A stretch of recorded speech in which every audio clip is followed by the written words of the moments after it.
Al-Fatihah. Bismillahirrahmanirrahim. Alhamdulillah rabbil alamin. Ar-Rahmanir-Rahim. Maliki yaumiddin.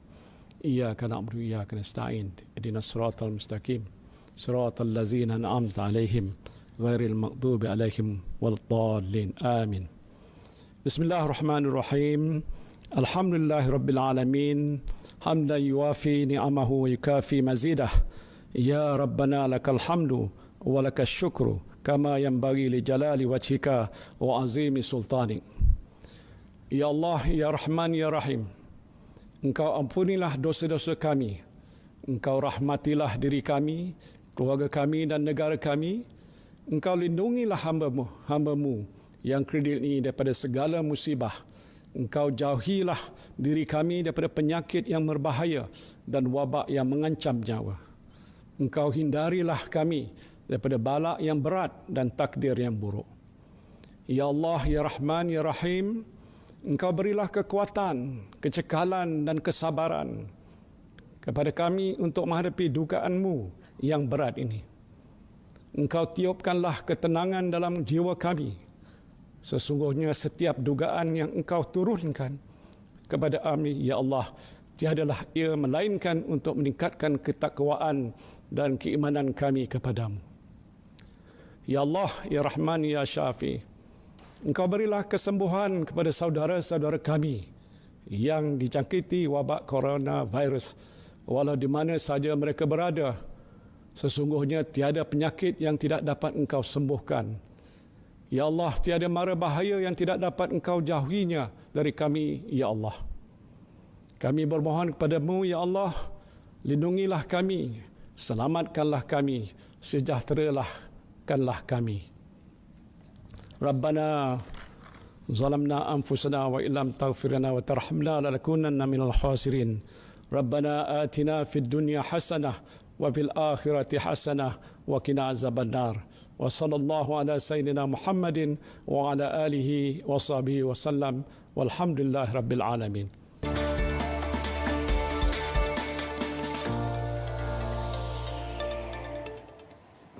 Amin, amin, ya rabbal alamin. Doa yang dipanjatkan ke hadrat ilahi merupakan tamsilan kepada hasrat dan juga impian bagi seluruh rakyat Malaysia dan juga kerajaan Malaysia dalam kita memerangi dan juga menangani pandemik wabak COVID-19. Dalam bicara naratif pada malam ini, sudah semestinya spektrum perbincangan kita amat berbeza berbanding sebelum-sebelumnya kerana kita akan memberikan penumpuan khususnya kepada apa yang diinisiatifkan dan juga digagaskan oleh kerajaan. Apabila kita bercerita tentang wabak COVID-19, seperti mana yang kita sedia maklum, apa yang diperkatakan oleh Ketua Pengarah Kesihatan Malaysia, kita berjaya memerangi wabak COVID-19 ini setakat ini apabila berjaya menafikan dakwaan JP Morgan yang mana menjangkakan 6,000 kes akan hadir pada keesokan harinya. Namun ketika ini belum pun mencecah 5,000 kes. Ini satu perkara yang perlu untuk dipertingkatkan dan juga diperkukuhkan lagi dalam kalangan rakyat Malaysia melalui Perintah Kawalan Pergerakan. Dan lebih pentingnya adalah untuk kita memberikan suluhan mendalam dalam kita melihat Perintah Kawalan Pergerakan ini bukan saja bercerita tentang penguatkuasaan undang-undang tetapi pelaksanaan inisiatif kerajaan, tetapi bagaimana kita bercerita aliran perbekalan makanan, kerana kalau boleh kita melihat pada awal sebelum pengumuman PKP itu berlaku beberapa situasi dan juga pandemik ataupun kita lihat fenomena pembelian panik yang telah pun menyebabkan ini menjadi perbualan dan juga diperkatakan di peringkat global dan juga di peringkat tempatan. Tetapi apa yang penting adalah untuk kita melihat bagaimana hala tuju Kementerian Perdagangan Dalam Negeri dan Hal Ehwal Pengguna dalam memastikan agar perkara ini tidak berulang dan juga untuk memastikan agar semasa kita meneruskan Perintah Kawalan Pergerakan sehingga 28 April 2020, seluruh rakyat Malaysia akan mendapat manfaatnya dan seluruh rakyat Malaysia akan kita jaga bersama-sama. Kita jaga kita. Itu yang diperkatakan oleh Yang Berhormat Tan Sri Muhyiddin Yassin. Baik, pada malam ini saya amat berhati untuk bersama dengan tetamu kita yang cukup istimewa. Sudah semestinya apabila kita memberikan mukadimah awalan kepada Kementerian Perdagangan Dalam Negeri dan Hal Ehwal Pengguna. Malam ini saya amat berhati untuk bersama dengan YB Datuk Alexander Nantalinggi, Menteri Perdagangan Dalam Negeri dan Hal Ehwal Pengguna Kapten HCP. Selamat malam. Apa khabar, Datuk? Khabar baik. Selamat malam. Baik, Datuk. Satu kita kata penghargaan bagi kami juga kerana Datuk bersama dengan kami dan sudah semestinya kita memberikan seluruh penghargaan kepada pihak Kementerian Perdagangan Negeri dan Hal Ehwal Pengguna dalam memastikan agar Perintah Kawalan Pergerakan itu dijayakan melalui kita mengawal atmosfera dan juga lanskap aktiviti manusia. Tapi sebelum itu, Datuk, sebelum kita memberikan sedikit mukadimah kepada isi kandungan perbincangan kita, mungkin Datuk boleh kongsikan apa yang boleh kita nak tahu sedikit tentang menerajui Kementerian Perdagangan Negeri dan Hal Ehwal Pengguna juga di kawasan Datuk sendiri di di negeri di Sarawak khususnya, bagaimana situasi yang sedang berlaku dan apa yang boleh digambarkan di pihak Datuk? Ya, terima kasih. Seperti mana yang ditanya tadi, bagaimana keadaan di Sarawak ataupun di kawasan saya. Sejak lantikan sebagai Menteri Menerajui kementerian ini, saya belum lagi berkesempatan balik ke kawasan saya. Sebulan lebih sudah. Jadi walau bagaimanapun menggunakan teknologi maklumat, kita sering ber-WhatsApp dan sebagainya, berpanggilan telefon dan sebagainya. Sebab saya perlu juga berurus dengan mereka yang bekerja di pusat khidmat saya, bagaimana nak mengulurkan bantuan kepada penduduk-penduduk kat sana. Jadi banyaklah yang kita dah rancang dan sedang dilaksanakan pembagian kepada masyarakat di kawasan saya, barang-barang keperluan mereka, barang makanan, beras, minyak masak dan sebagainya. Jadi mereka tahu sebab mereka setiap hari mengikuti apa yang terjadi di mana kami ahli-ahli kabinet ataupun menteri dikehendaki bermesyuarat dan untuk bekerja bertungkus lumuslah dalam kita memerangi wabak COVID-19 ini. Okay. Jadi saya berterima kasihlah kepada mereka di kawasan saya. Betul. Sebenarnya satu penghargaan juga kepada Kementerian Perdagangan Dalam Negeri dan Khidmat Pengguna kerana dalam memastikan penghadaan aktiviti manusia ini, kita juga memastikan agar perkara seperti perbekalan barang makanan dan juga penguatkuasaan dari segi harga dan juga barang makanan itu tidak menjadi, kita kata, beban kepada masyarakat. Jadi untuk mukadimahnya, Datuk, bagaimana Datuk melihat Kementerian Perdagangan Dalam Negeri dan Khidmat Pengguna memberikan langkah-langkah dan juga memastikan agar setiap inisiatif yang diambil itu dalam memastikan inisiatif dan juga tujuan di bawah kementerian dapat dicapai dan dilaksanakan sepanjang tempoh PKP ini, Datuk? Ya, buat masa sekarang kita tumpukan perhatian kementerian ini kepada usaha memerangi COVID-19 ini. Baik. Jadi memang core business kementerian ini adalah begitu luas dan mungkin dalam keadaan yang biasa kita akan tumpukan kepada banyak lagi yang berlainan dengan masa sekarang. Jadi akan tetapi kita dalam ketika yang luar biasa, tak pernah berlaku yang berlaku sekarang, bukan saja di negara kita di Malaysia ni, malah di seluruh dunia. Jadi dalam kata orang desperate problem memerlukan desperate measure untuk kita menangani masalah ini. Jadi oleh kerana itu kami di Kementerian KPD-HCP ini juga bersama dengan kementerian-kementerian yang lain menumpukan perhatian kami kepada apa juga tanggungjawab kami dalam membantu kita meringankan bebanan yang ada kepada rakyat. Okay. Iaitu terlebih kepada memastikan bekalan barang keperluan asas, itu essentials kata orang, dan itu dengan makanan, minuman yang begitu asas sekali, dan juga bekalan, dan bukan sekadar bekalan tetapi kita menjaminkan pengedarannya juga begitu lancar supaya tidak ada mana-mana tempat di seluruh negara kita ketiadaan bahan-bahan ini yang diperlukan oleh masyarakat. Walaupun ada bekalan yang mencukupi, kadang-kala ada kekangan dalam rantaian pengedaran, jadi masalah kepada mereka di mana-mana tempat. Jadi itu pun tanggungjawab besar kementerian ini. Okey, sudah tentu apabila Perintah Kawalan Pergerakan yang bermulanya perintah itu dan juga dilanjutkan sehingga 28 April, penghadaan aktiviti manusia ataupun kita kata situasi pergerakan manusia itu dihadkan melalui perintah ini dan juga undang-undang diperketatkan. Tetapi keperluan kepada barangan asas itu tidak boleh kita nafikan dan tidak boleh kita hadkan, kerana selagi manusia berinteraksi dengan manusia, maka selagi itu keperluan itu hadir. Cuma penjelasan tentang bagaimana kementerian dalam hal ini berperanan untuk memastikan menyokong segala inisiatif dan tindakan kerajaan, dan apa peranan kementerian sendiri, Datuk? Ya, dari peringkat awal apabila PKP ini ataupun Perintah Kawalan Pergerakan ini dimulakan, yang sudah pasti dari mulanya adalah diberi kebenaran bagi sesiapa yang terlibat dalam pengedaran dan bekalan makanan, itu mesti dijaminkan untuk berjalan seperti biasa ataupun lebih diperhebatkan, kerana barang makanan tu bekalan keperluan asas ni bukan hanya makanan tapi ada yang lain. Jadi kalau kita tidak lancar dalam pengedaran kita, memang akan menyukarkan penduduk-penduduk, lebih-lebih lagi mereka jauh di luar bandar. Jadi dari peringkat awal pun ini sudah dikenali sebagai sesuatu perkhidmatan yang penting. Ya, jadi tak ada masalah kita meneruskan kegiatan pengedaran barang keperluan asas kita. Okey, itu tentang isu perbekalan keperluan asas seperti mana yang diperkatakan oleh Yang Berhormat Datuk Seri Ismail Sabri Yaakob dan juga Yang Berhormat Tan Sri Muhyiddin Yassin, bahawasanya stok barangan keperluan itu mencukupi. Cuma difahamkan ada beberapa aduan berkaitan tentang kenaikan harga barangan yang diberikan ataupun dilaporkan. Jadi bagaimana kita melihat isu ini dan apa yang boleh diperjelaskan? Ya, kita memang dalam sistem kita menerima aduan dan sebagainya.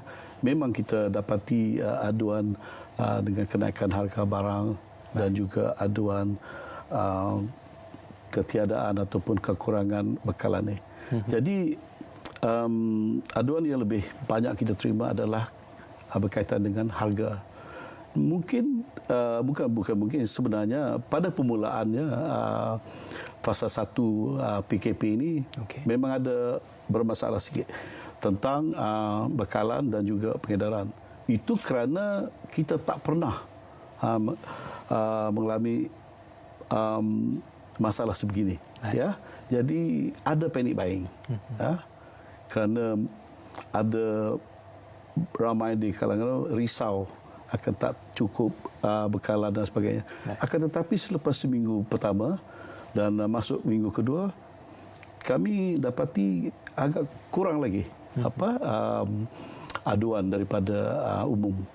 Jadi di samping itu penguatkuasa anggota kita di kementerian yang seramai 2,300 lebih mereka di seluruh negara kita, ada 72 cawangan, ya, dari Perlis ke Johor sampai ke Sarawak ke Sabah.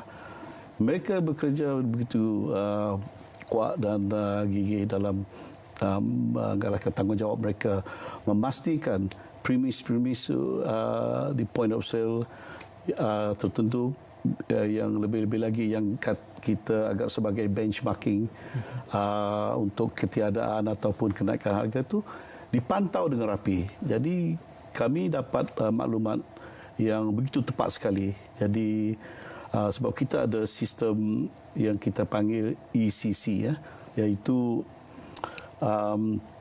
command center kita, ya. Jadi apabila ada masalah ataupun aduan di mana-mana tempat, kita dengan begitu cepat sekali, ya, dapat maklumat tentang apa sebenarnya keadaan di sana. Dan kalau betul-betul ada kekurangan, maka tindakan tertentu diambil. Jadi saya berpuas hatilah, kami berpuas hati kerana selepas minggu pertama itu kita balik kepada agak normal. Saya sendiri bersama timbalan menteri dan juga pegawai atasan KSU dan pengarah penguatkuasa dan ramai lagi, kami pergi melawat beberapa buah tempat supermarket, ya, dan kami melihat, dan apabila dekat sana pun kita berbual dengan pembeli, ya, di supermarket itu, bertanya, adakah ini untuk berapa minggu? Dia kata tak perlu beli banyak, sebab mereka yakin sememangnya ada cukup bekalan ataupun produk-produk keperluan tu di rak-rak kedai-kedai ataupun di supermarket yang kami lawat. Okey. Tahniah dan terima kasih kepada anggota KPDN HGP atas kita kata komitmen yang diberikan dalam memastikan setiap pelaksanaan dan juga penguasaan undang-undang itu diberikan perhatian yang penuh dan juga dikuatkuaskan secara sepenuhnya. Datuk, kita akan berjeda seketika dan selepas ini mungkin kita akan bercerita tentang barangan yang mendapat kita kata menunjukkan corak permintaan yang tertinggi semasa kita mendepani pandemik COVID-19 ini. Kita akan berehat seketika, kembali selepas ini.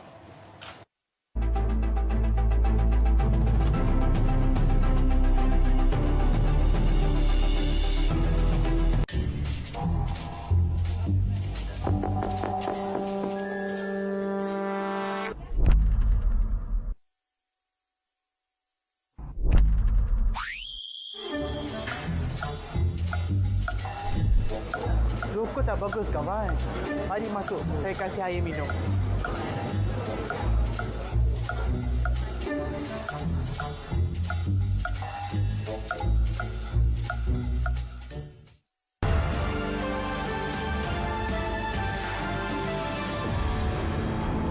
Penyebaran virus corona atau coronavirus disease COVID-19 yang melanda dunia ketika ini memberi kesan yang mendalam kepada psikologi manusia.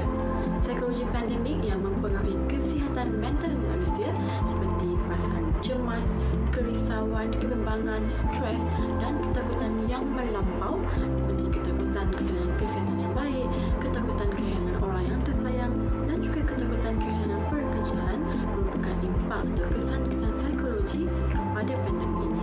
Adalah penting untuk kita kekal tenang dan objektif dalam situasi seperti ini kerana ianya mampu menutup kemungkinan individu mengalami distres, cemas, gejala obsesif kompulsif dan permasalahan psikologi yang lain.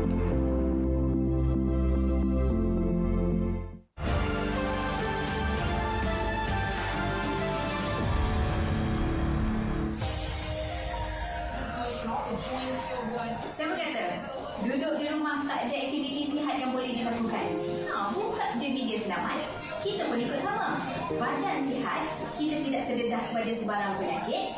Mana kita ikut saranan kerajaan? Just stay at home.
Baik, kita bersua kembali dalam Bicara Naratif. Terima kasih atas segala komen yang diberikan oleh anda berinteraksi secara interaktif bersama kami di ruangan Facebook Berita RTM dan juga 5 Bicara. Kita masih lagi bersama dengan YB Datuk Alexander Nantalinggi, Menteri Perdagangan Dalam Negeri dan Hal Ehwal Pengguna KPDN HGP.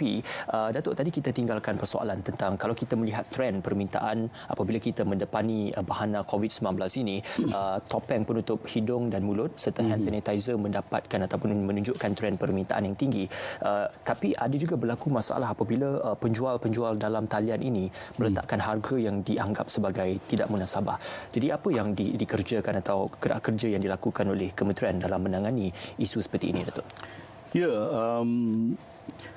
kalau kita berbincang tentang ada yang mengaut keuntungan berlebihan kerana menjual satu unit harga topeng itu lebih tinggi daripada harga maksima yang ditetapkan.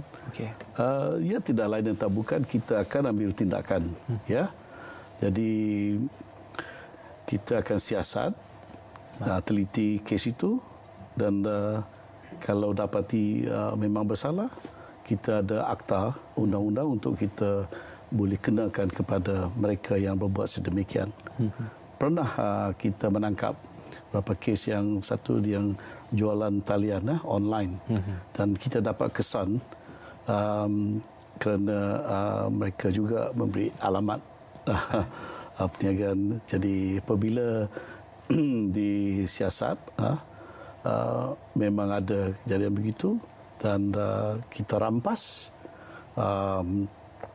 topeng-topeng yang dalam dipegang oleh mereka tu, dan juga kita sekarang dalam satu buat tindakan dan akan bagi compound ataupun denda kepada yang bersalah itu. Ya. Datuk, dalam memastikan pihak kementerian khususnya juga bekerjasama dengan institusi dan juga agensi lain untuk kita memerangi wabak COVID-19 ini, apa yang disiapsiagakan atau yang diberikan perhatian oleh pihak kementerian bagi memastikan kelancaran dan juga kelicinan perjalanan sesuatu inisiatif itu, dari kita kata bermulanya, kita kata inisiatif ini digagaskan sehingga berakhirnya nanti, maka kita melihat dan juga menilai kelancaran perjalanan gerak kerja itu berada pada tahap yang terbaik dan memuaskan. Bagi kami di Kementerian KPD dan HCP ini memang kita dah gariskan apa sepatutnya kami buat, ya, dan kesemuanya adalah supaya jadi garis panduan dalam kita membantu dalam peperangan melawan pandemik COVID-19 ni. Jadi dengan adanya garis panduan tu lebih mudahlah bagi kami meneliti sama ada kita berkesan atau tidak dalam apa kita dah nak buat untuk membantu melicinkan usaha ataupun melancarkan usaha bersama. Sebab kementerian kesemuanya di negara kita tidak berusaha dalam persendirian atau we are not working in a silo, kata orang. Ya. Buat sekarang kesemua kementerian adalah bekerjasama. Sebab itu setiap hari ada mesyuarat khas menteri-menteri, ya, mengenai pelaksanaan PKP ini, COVID-19 ini. Jadi di situlah kementerian-kementerian yang ada setiap pagi itu kita bermesyuarat dan kita meneliti apa-apa saja perkara yang dibangkitkan oleh kementerian-kementerian masing-masing. Secara kolektif keputusan dibuat. Kalau kita tidak dapat juga membuat keputusan seketika itu, sekurang-kurangnya perkara itu dipertimbangkan lagi, supaya usaha memerangi ini adalah begitu coordinated, kata orang, diselaraskan. Dan kita ada MKN, Majlis Keselamatan Negara, dan juga Kabinet yang akan memutuskan sesuatu yang perlu keputusan yang penting. Jadi di situlah strukturnya dari dalaman kementerian masing-masing. Jadi sebagai contoh kami di KPD dan HCP ini, apa saja perkara berkaitan kami bincang. Ya. Lepas tu kita ambil maklum juga apa yang dikehendak daripada mesyuarat khas menteri-menteri tadi. Jadi selepas kami bincang, kami meneliti perkara itu, dan kita akan sampai ke cadangan-cadangan ataupun inisiatif-inisiatif yang kami angkat lagi kepada mesyuarat khas itu dan dipertimbangkan bersama. Ya. Baik, Datuk, diberikan jaminan juga bahawasanya tidak akan berlaku gangguan dari segi rantaian perbekalan, sama ada dari segi kita melihat rantaian yang bermula daripada pengeluar, pemborong pengedar, peruncit maupun peniaga-peniaga e-dagang ini. Jadi bagaimana dalam hal ini kementerian memastikan agar rantaian itu tidak terganggu seterusnya menjejaskan gerak kerja dan inisiatif yang digagaskan oleh kementerian sendiri? Kita buat pemeriksaan. Ya.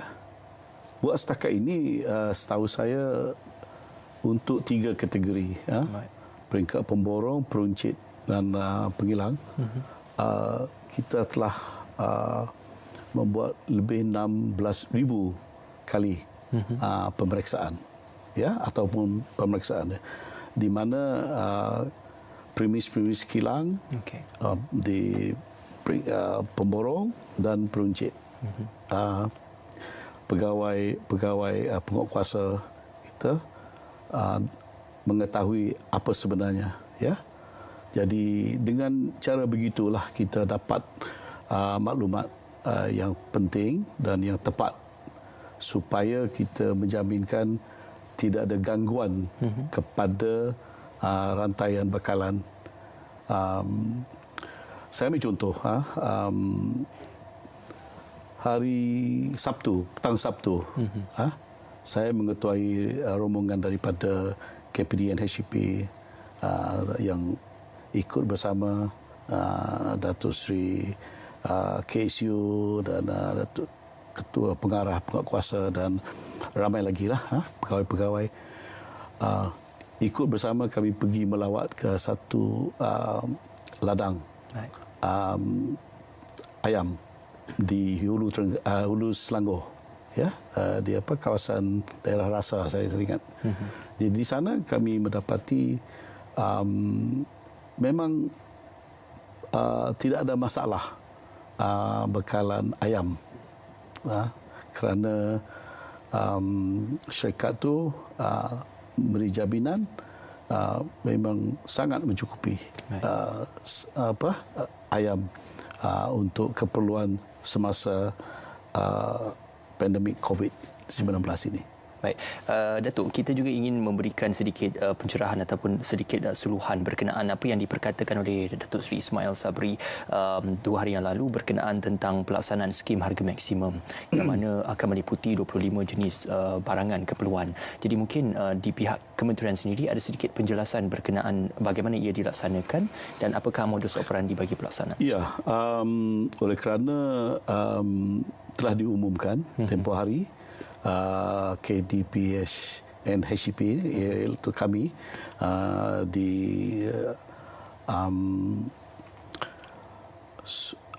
diarahkan untuk melaksanakan skim harga maksima kepada barang-barang keperluan asas itu, iaitu essentials, dan kita dapati dalam satu senarai itu kurang lebih 25 jenis barang. Jadi kita tak akan buat kawalan harga maksimum kepada kesemua 25 itu mungkin. Tapi ada produk-produk ataupun bahan-bahan makanan tertentu kita akan buat. Jadi kita buat sekarang melihat keadaan dan kita memperhalusi. Oleh kerana itu adalah keputusan telah dibuat, kita akan buat supaya kaedah ini adalah untuk menjaga umum ataupun pengguna tidak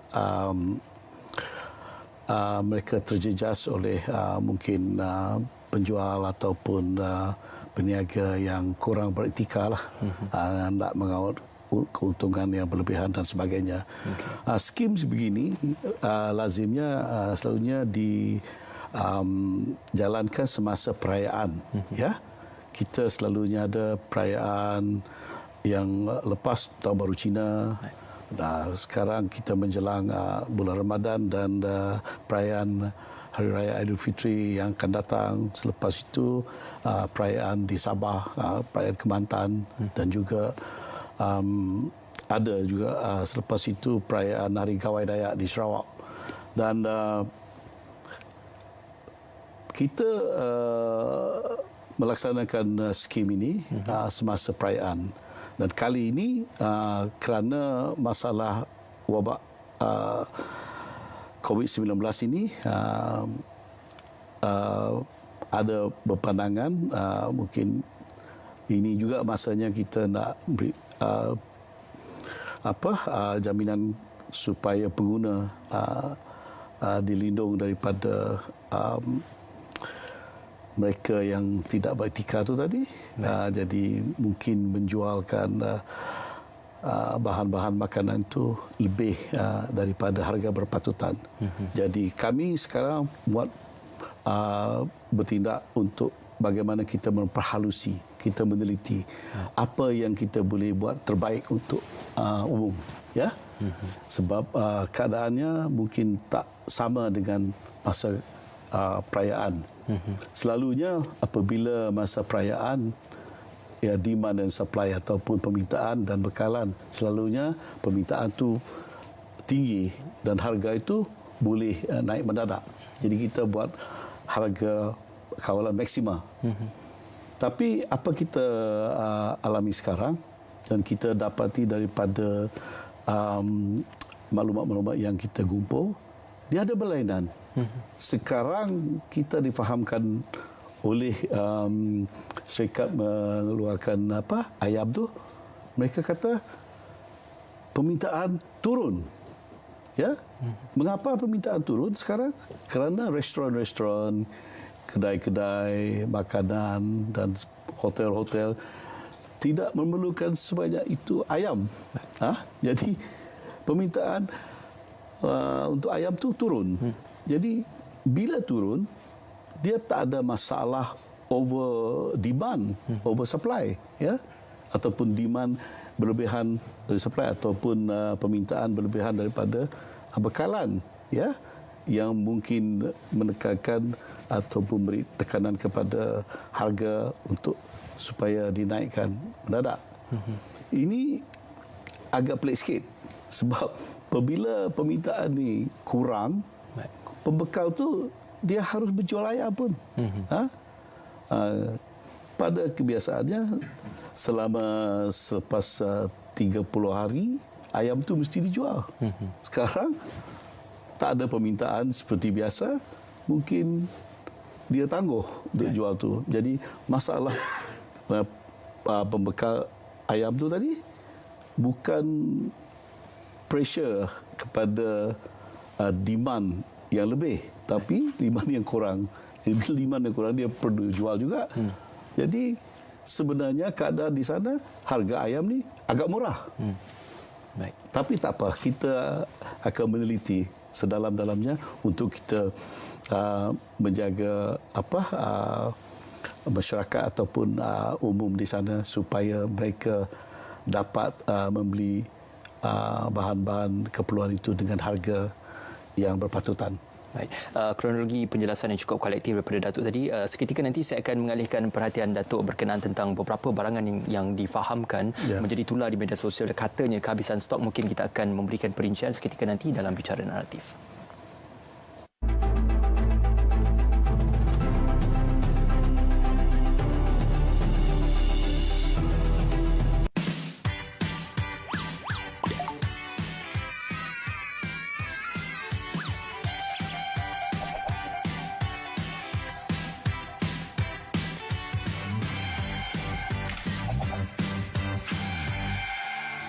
Inilah senario yang berlaku sekarang. Kanak-kanak dan remaja berumur antara 5 hingga 17 tahun perlu aktif sekurang-kurangnya 60 minit sehari. Pilihan di tangan anda. Jom aktif!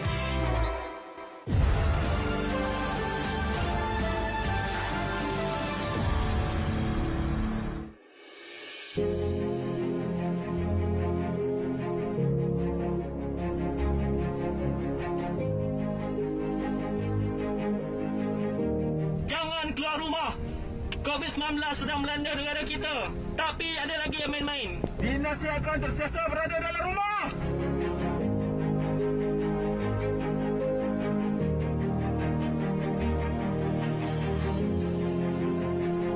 Kami menyarankan masyarakat yang ada di dalam bilik ini untuk menjarakkan diri dengan jarak sekurang-kurangnya 1 meter.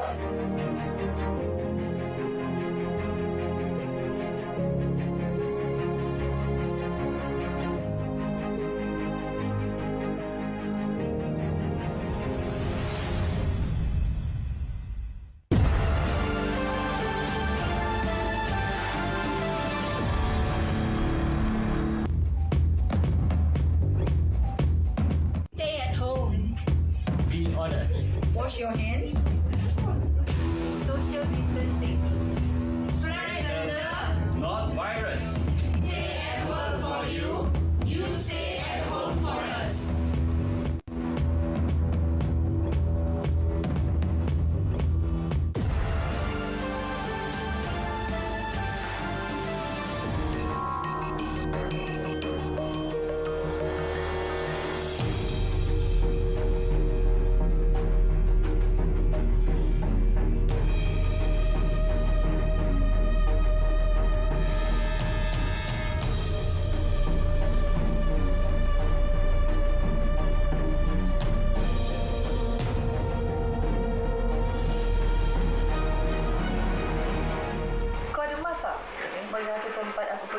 dah habis. Tak ada dijualnya.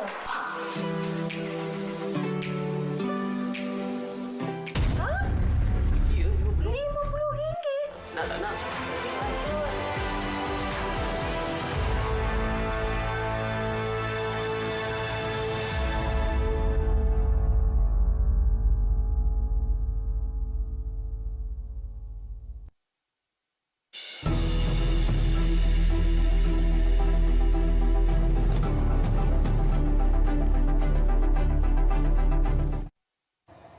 Baik, sudah tentu lanskap dan juga atmosfera aktiviti penghidupan manusia sudah berubah apabila berlakunya pandemik wabak COVID-19 ini, dan seperti mana yang dinyatakan oleh Yang Amat Tan Sri Muhyiddin Yassin, we are living the new normal ataupun penghidupan normal yang baharu. Jadi ini satu perkara yang cukup menarik untuk kita perbincangkan. Cuma pada malam ini kita memberikan perincian lebih lanjut bersama dengan Kementerian Perdagangan Dalam Negeri dan Haluan Pengguna, sekali lagi bersama dengan YB Datuk Alexander Nantalinggi. Datuk, seperti yang kita lihat beberapa hari ataupun minggu yang lalu tular di media sosial tentang beberapa kita kata jenis barangan seperti roti dan telur ataupun roti khususnya yang dilaporkan kehabisan stok di beberapa pasaraya ataupun di beberapa peruncit-peruncit yang sedia ada. Jadi apa yang boleh diperjelaskan oleh kementerian dalam hal ini dan apa yang dapatan yang diperoleh daripada kementerian? Ya, apabila kita menerima berita ataupun aduan sedikit masa daripada umum mengatakan roti itu tidak mencukupi atau tak ada mereka dapati di kedai-kedai dan sebagainya. Di mana telah saya sebut pada peringkat awal tadi, pihak penguatkuasa dari kementerian ini terus bergegas ke tempat dan memantau dan mendapat maklumat, dan selepas diteliti sebenarnya roti ini tidak bukan masalah tidak mencukupi. Memang roti ini kita buat memang cukup. Cuma pada ketika itu ada jenis-jenis ataupun brand yang lebih digemari oleh pengguna. Dia kehabisan stok di beberapa buah supermarket dan sebagainya. Jadi itu membuatkan ataupun pada ketika itu orang risau seolah-olah roti ini tiada. Tapi roti ini banyak brand, banyak jenis dan sebagainya. Kalau kita ambil kesemuanya, memang roti ini mencukupi. Baik pun di kawasan luar bandar dan sebagainya, ya. Dan di pasaraya dan di supermarket. Dan keadaan sebenarnya roti ini mencukupi. Tidak ada masalah dengan bekalan roti yang di seluruh negara kita. Kalau saya melihat dengan lebih terperinci, kita ada maklumat di sini. Pengeluaran roti di seluruh negara ada 4,27,475 sehari. Jadi yang diperlukan jauh lebih rendah daripada itu. Jadi kalau satu hari di seluruh negara keperluan adalah 3,826,100 unit. Jadi ada berlebihan dari segi bekalan roti ini. Jadi tak ada masalah. Okey. Ya. Tapi sebenarnya di sebalik itu betapa besarnya kuasa pemasaran media sosial apabila sesuatu jenama itu boleh ditularkan dan juga menjadi pilihan untuk dihabiskan dalam masa yang terdekat ini. Baik, kita kita beralih kepada persoalan yang seterusnya. Apabila kita menilai dan juga melihat tempoh Perintah Kawalan Pergerakan dilanjutkan sehingga 28 April nanti, digambarkan ataupun mungkin dalam tempoh itu kita sudah memulakan ibadat berpuasa di bulan Ramadan, insya-Allah. Tetapi persoalannya tentang bagaimana dalam hal ini kementerian sudah bersedia dalam mendepani dan menggerakkan kita kata modus operandinya bagi memastikan apa yang diusahakan bermula PKP itu dapat diteruskan dan dapat dipertingkatkan menjelang musim Ramadan ataupun bulan Ramadan nanti. Ya, bukan sekadar menjelang bulan Ramadan ataupun perayaan ketiga-tiga perayaan yang saya sebut pada awal tadi, itu Hari Raya, Hari Kemantan dan Hari Kawai. Dan sepanjang masa memang kita ada satu jawatan kuasa khas ataupun dikatakan kerjasama di antara 3 kementerian. Yang mengetuainya adalah Kementerian Industri Antarabangsa, MITI, dan MOA itu Kementerian Pertanian dan Industri Makanan bersama KPDN HEP kementerian kita lah. Jadi beberapa mesyuarat telah kita buatlah. Jadi di mana diperbincangkan bagaimana strategi negara kita keseluruhannya untuk kita menyediakan atau mengenal pasti apa kedudukan sebenarnya dengan bekalan-bekalan makanan yang diperlukan negara kita. Lebih-lebih lagi dalam masa PKP dan sekarang dipanjangkan kepada 28 April dan juga selepas itu kerana perlu dilihat juga selepas COVID ini nanti bagaimana keadaan bekalan makanan kita. Jadi dengan maklumat-maklumat yang kita dapati yang telah dikumpul daripada kesemua kementerian ini, jadi kita berpuas hatilah bahawa keadaan bekalan makanan di negara kita tidak merisaukan.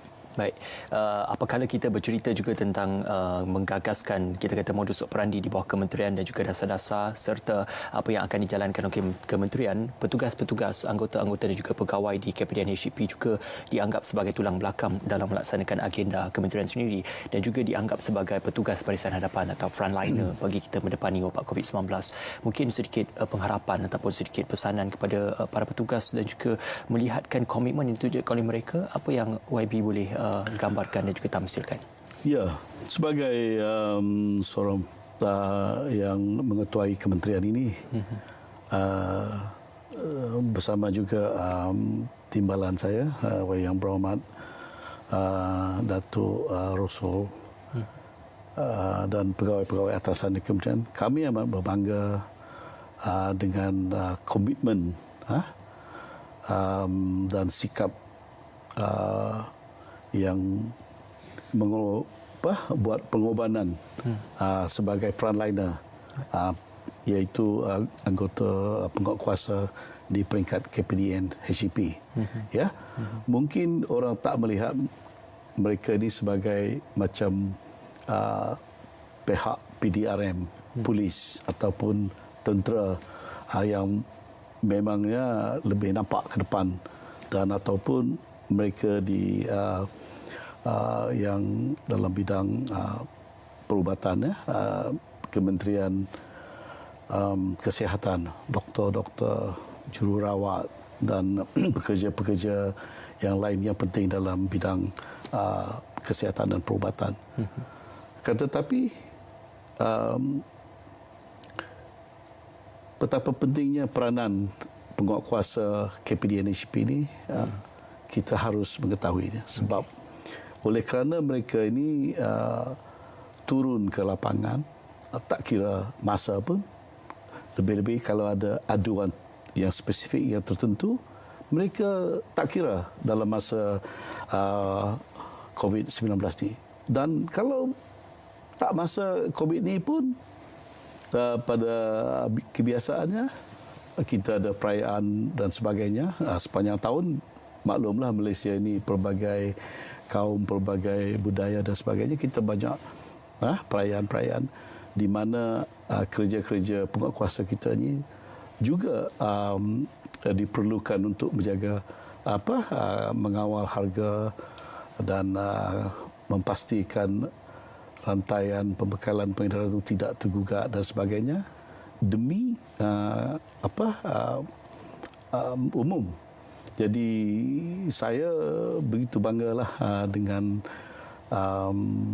sumbangan daripada mereka, walaupun itu adalah tugas mereka. Betul. Tapi mereka juga ke depan mesti dikonsider sebagai frontliner juga, sebab ada risiko. Ada beberapa orang pun didapati terdedah kepada virus ini, ya. Tapi itulah mereka tak komplain pun sebab mereka tahu akan betapa pentingnya tanggungjawab mereka sebagai yang penguatkuasa yang amat-amat diperlukan supaya keperluan masyarakat atau keperluan umum bekalan kepentingan asas ataupun basic essential tu sentiasa didapati oleh umum. Baik. Jadi memanglah saya bangga dan saya menyanjung tinggilah dan saya boleh menggunakan peluang ini merayu kepada pihak umum di luar sana, tengoklah kalau melihat bagaimana orang-orang kami itu ataupun anggota penguatkuasa dari KPDN HCP menjalankan tugas, bantu mereka lah kalau boleh, sekurang-kurangnya biarlah mereka kerja menjalankan tugas mereka. Jangan ada kalau apabila mereka buat pemeriksaan kadang-kadang ada yang marah mereka, janganlah, sebab mereka ini penting, tugas mereka penting dan akhirnya hasil daripada usaha mereka ini adalah kesejahteraan mereka, rakyat ataupun umum. Baik, YB Datuk, komitmen dan tanggungjawab mereka itu diberikan sebulan yang cukup jelas dalam kita mendepani wabak COVID-19 ini. Ruangan bicara ini kita akan berikan nafas jeda buat seketika dan kita akan kembali selepas ini dalam Bicara Naratif.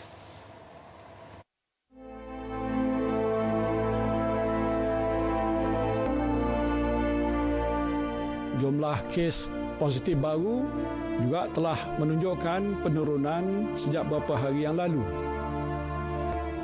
Jika tren penurunan ini berterusan untuk tempoh 2 minggu yang akan datang, insya-Allah kita akan dapat mengawal wabak COVID-19 ini daripada terus menular. Namun begitu, kita tidak boleh mengambil mudah situasi yang sedang pun berlaku ini. Penularan wabak ini masih di peringkat pertengahan dan memerlukan tindakan pencegahan serta kawalan yang berterusan. Malahan, usaha-usaha mencegah wabak ini mesti diperhebatkan lagi bagi memutuskan rantaian penularan jangkitan. Ini termasuk memberi tumpuan khusus kepada kumpulan-kumpulan sasar yang dikenal pasti menjadi punca penularan wabak ini. Sehubungan itu, berdasarkan nasihat daripada Kementerian Kesihatan Malaysia dan pakar-pakar perubatan, kerajaan hari ini memutuskan untuk melanjutkan pelaksanaan Perintah Kawalan Pergerakan untuk tempoh 2 minggu lagi, iaitu daripada 15 April sehingga 28 April 2020. 15 April sehingga 28 April 2020.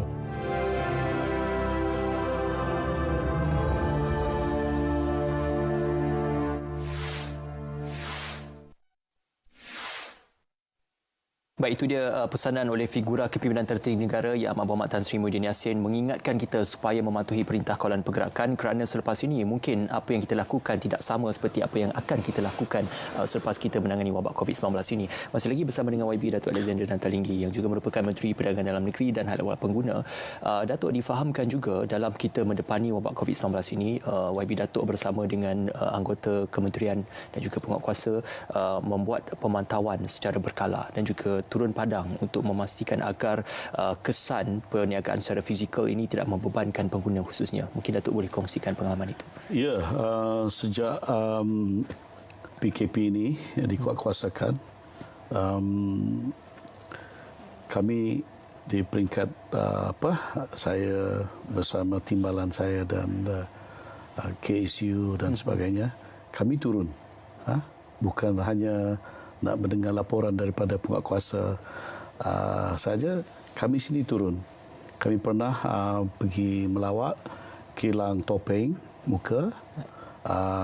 Timbalan saya pernah pergi ke kilang sanitizer ataupun pembersihan sanitizer tu, dan kita pergi melawat kepada beberapa buah supermarket untuk melihat keadaan kat sana. Dan saya berkesempatan juga balik ke Kuching, ya, dan bersama dengan Yang Amat Berhormat Ketua Menteri Sarawak dan menteri-menteri yang lain, ya, pada ketika itu pergi melawat ke supermarket di Kuching, itu Maidin, dan ada lagi supermarket Taikong, untuk memantau dan mengetahui apa sebenarnya di lapangan. Jadi semasa saya di Kuching, saya menghadiri taklimat diberi oleh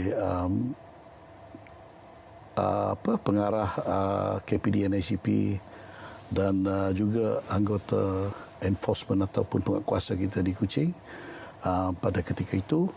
Dan saya berkesempatan juga masuk ke bilik gerakan kat sana dan menggunakan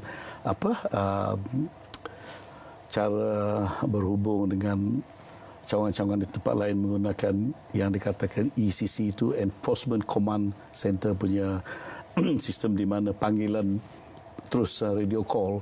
Dan masa itu saya berkesempatan buat radio call kepada cawangan KPDH dan HCP di Kota Kinabalu, di Miri, dan di Kapit juga. Saya berbual dengan minta maklum balas daripada pegawai yang menguasai KPDN HCP punya cawangan di Kapit. Dan juga saya panggil balik ke bilik gerakan besar kita di pejabat KPDN HCP di Putrajaya pada ketika itu. Jadi selepas itu saya yakinlah bagaimana sistem itu memang dapat memberi maklum balas yang begitu tepat. Dan balik ke sini, setiap minggu ada lawatan. Kalau tidak saya pun, timbalan saya pergi. Dan seperti mana telah saya sebut tadi, hari Sabtu lalu kami pergi ke ladang ayam. Dan minggu ini nanti kami dah cadangkan pergi nak melihat ke ladang yang keluaran telur, ya. Dan timbalan saya pernah juga pergi ke kilang yang buat roti. Dan dengan pemantauan sebegini, semua kamilah terlibat dan memahami apa sebenarnya keadaan bekalan dan juga bagaimana keadaan dengan pengedaran barang-barang keperluan ini. Jadi dalam hal ini kita melihat komitmen yang diberikan juga disambut baik dan juga disahut baik oleh masyarakat khususnya untuk memberikan kerjasama kepada anggota pegawai dan sebagainya. Terima kasih lagi kepada KPDN HCP. Cuma Datuk juga memberikan sedikit gambaran kepada perbualan kita bahawasanya apa yang digambarkan oleh Yang Amat Berhormat Perdana Menteri adalah untuk kita memulakan penghidupan the new normal ataupun kita melihat kebiasaan yang baru. Jadi bagaimana dalam hal ini di bawah e-dagang juga dilihat sebagai satu kebiasaan yang baru bagi membudayakan masyarakat untuk mengurangkan aktiviti kontak secara fizikal, tapi institusi perniagaan dan juga aktiviti perniagaan itu masih berjalan seperti biasa. Ya, terima kasih Ismail kerana perkara ini adalah begitu tepat masanya diperbincangkan. Memang selama ini pun memang digalakkan transaksi melalui e-dagang, e-commerce ini. Mungkin sebelum wabak COVID-19 ini di peringkat luar sana di masyarakat perniagaan melihat kepada potensi ataupun peluang-peluang dalam e-dagang itu macam okeylah mereka lihat sebagai ada peluang tapi mungkin tak berapa mengetahui setakat mana potensinya. Lebih-lebih lagi pengguna yang menggunakan online punya tu tempahan dan pembelian online e-commerce ini. Dan apabila masalah tu COVID-19 ini baru macam sesuatu yang lebih ketara dilihat oleh umum akan kepada potensinya. Sebab oleh kerana PKP ini dilarang untuk cara biasa pergi ke kedai, pergi ke supermarket. Jadi sangat terhad. Ramai menggunakan pembelian online. Jadi kita boleh melihat ini sebagai suatu opportunity ataupun peluang yang besar dan potensi yang besar. Jadi harapan kami di KPDN HCP, kita bincang hal ini, mungkin sekarang kita mencari jalan bagaimana kita membantu perniagaan ini nanti dalam e-commerce ini supaya transaksi melalui e-commerce ataupun transaksi online ini boleh kita bangunkan, boleh kita galakkan, sebab ia boleh buka ruang dan peluang bagi saya kepada mereka yang mungkin sukar untuk membangunkan satu perniagaan tanpa premis dan ataupun modal yang besar. Baik. Tetapi kalau kita melihat peluang yang ada melalui transaction online ini ataupun e-commerce ni, seseorang tak perlukan capital outlay yang besar, sebab asal ada boleh menembusi market dengan kaedah e-commerce ini. Jadi bagi saya ramai orang muda yang ada idea tapi nak berkecimpung dalam perniagaan, mungkin selama ini ada kekangan, mungkin melalui kaedah e-commerce ini adalah ruang dan peluang yang besar bagi mereka. Saya harapkan. Jadi dalam hal ini kami di KPDN HCP akan melihat ini sebagai sesuatu yang bagaimana kementerian ini boleh membantu bakal-bakal peniaga ataupun entrepreneur di luar sana. Baik, secara kesimpulan Datuk, apa yang diharapkan untuk kita mendepani wabak COVID-19 ini secara bersama, Datuk? Ya.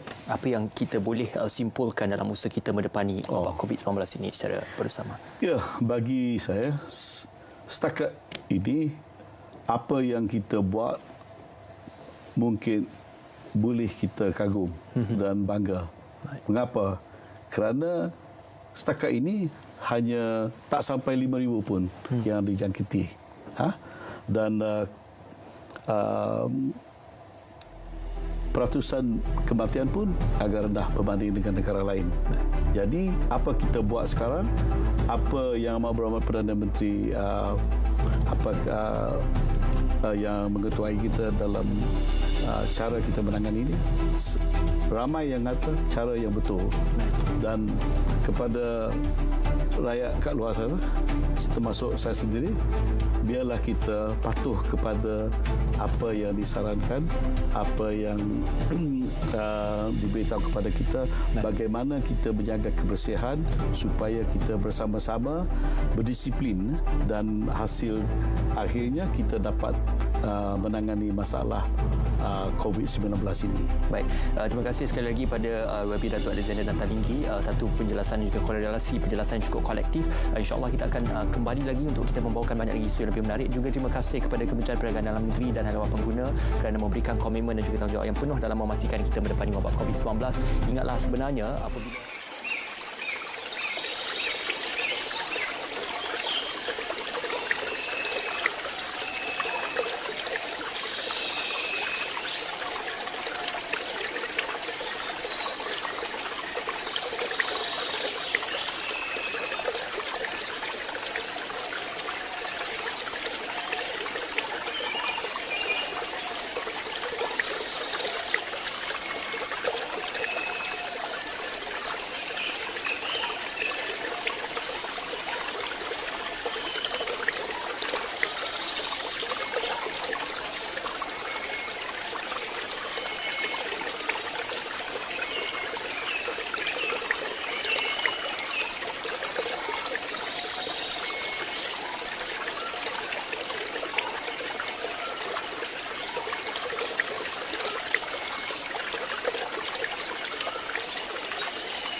أعوذ بالله من الشيطان الرجيم.